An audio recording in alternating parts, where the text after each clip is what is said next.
This is Democracy Now!, democracynow.org, the War and Peace Report. I'm Amy Goodman. We're broadcasting from the UN Climate Summit here in Lima, Peru. The second and final week of talks began today. Negotiators from 190 nations are working on a global deal to limit climate change due to be agreed in Paris next year. Just last week, the UN's World Meteorological Organization said 2014 is on track to be the hottest on record, or at least among the very warmest. Including this year, 14 of the 15 hottest years on record will have been in the 21st century.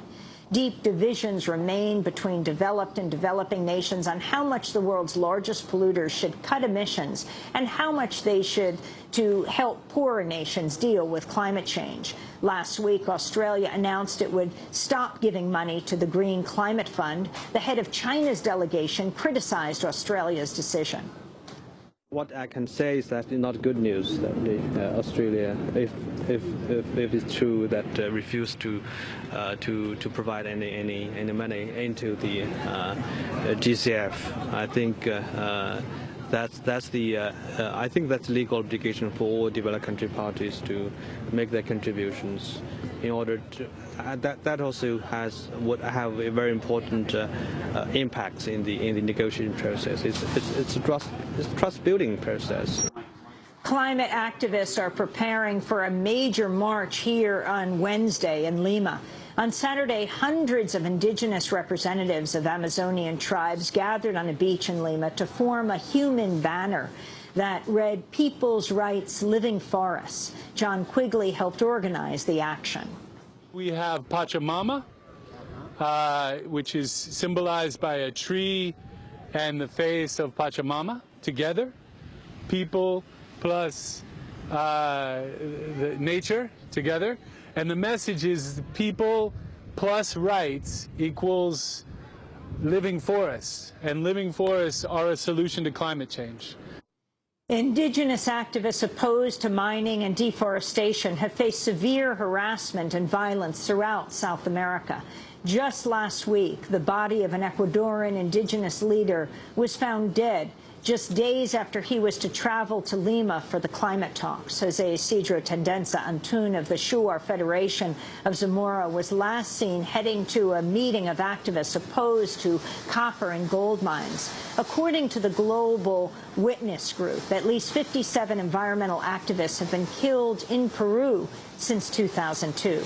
Here at the UN Climate Summit, special attention has been paid to the Philippines as Typhoon Hagupit, or Typhoon Ruby, hammers the country. It's the third year in a row the country's been battered by a major storm during the UN climate negotiations. At least 27 people have been killed so far. More than 900,000 people were evacuated. Thousands of homes have been destroyed. Typhoon Ruby made its first landfall in the town of Dolores in eastern Samar, following almost the same path taken by last year's Typhoon Haiyan, which left more than 7,000 people dead or missing. Tatet Nira Laron is a representative of the Philippines delegation here in Peru.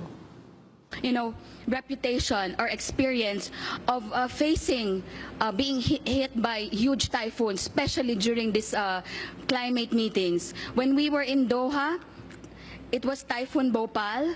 When we were in Warsaw, it was Typhoon Haiyan. And now that we are here in Lima, we are facing Typhoon Ruby, which is also a Category 4 super typhoon. Haiyan left at the minimum 6,000 people dead, 100% damage to our agriculture, and 11 million people whose lives will be permanently affected. I would now like to make this urgent and passionate appeal to all the negotiators here in Lima. If the Philippines is the poster child for climate disasters, we are #1 in terms of being the most vulnerable country in 2013 when Super Typhoon Haiyan hit. Please, let there not be any other climate-related death. Let there now be other, displacement of peoples because of climate change. We need you to get your acts together to meaningfully respond to the urgency of climate action.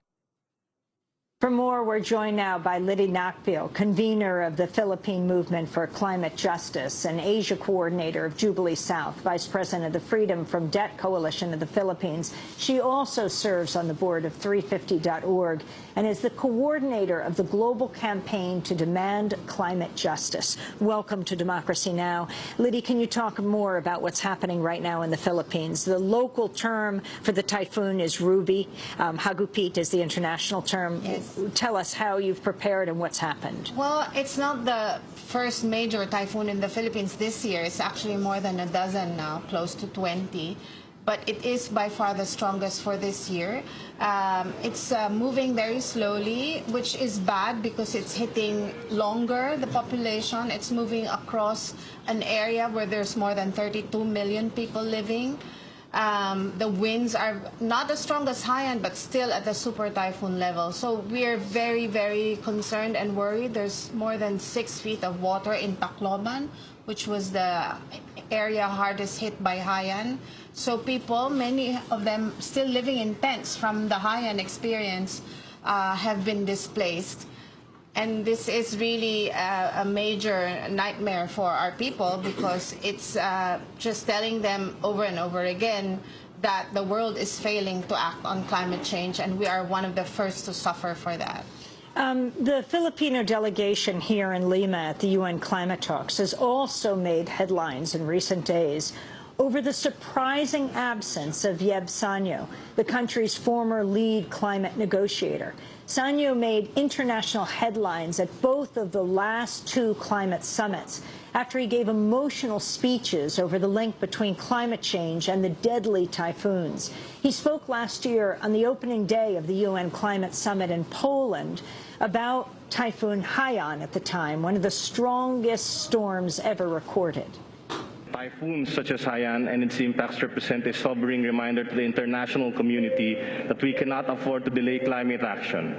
Warsaw must deliver on enhancing ambition and should muster the political will to address climate change and build that important bridge towards Peru and Paris. It might be said that it must be poetic justice that the Typhoon Haiyan was so big that its diameter spanned the distance between Warsaw and Paris. Mr. President, in Doha, we asked, if not us, then who? If not now, then when? If not here, then where? But here, in Warsaw, we may very well ask these same forthright questions. What my country is going through as a result of this extreme climate event is madness. The climate crisis is madness. Mr. President, we can stop this madness right here in Warsaw. That was Yeb Sanyo, the lead climate negotiator for the Philippines last year in Warsaw, Poland. To the shock of many, he did not show up here in Lima, Peru this year, as well as another of the lead climate negotiators, Bernaditas Miller, who is now under another badge. She is here for Bolivia, but not for her home country of the Philippines. Liddy Nakpil, can you talk about the significance? Have they been removed, and for what reason?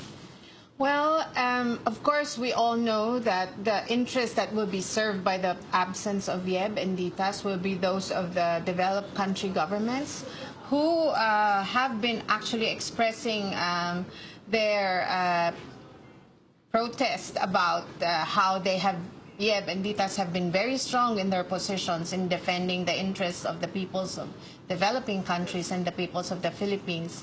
And we do know that there's, of course, a lot of things going on inside the Philippine government and inside the Philippine delegation, but we do know that part of the big picture is that there have been pressure coming from these developed country governments about Yeb and Ditas being part of the delegation, and so that we do know that this has a lot to do with why they're not there anymore. Why pressure?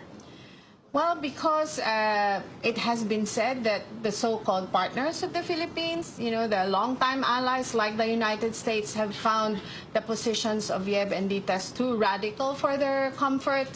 And what does radical mean? What have they pushed for? Radical means they have been demanding very strongly that the U.S., the EU, and other governments of developed countries be more ambitious in their targets for mitigations, deliver on their obligations on climate finance. This is what is radical. This is a position where our two colleagues have been saying that the convention must be fulfilled, that their obligations in the convention must be fulfilled, and that for them is too radical.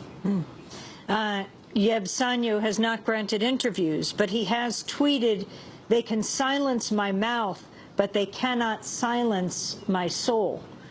We're going to go to a break, and we'll continue with Liddy Nakpil, as well as Dr. Salim ul Haq of Bangladesh and Britain, talking about the critical issue of climate change. And then you'll hear the voices of widows here in Peru who've lost their husbands just in the last few months as they challenged illegal logging.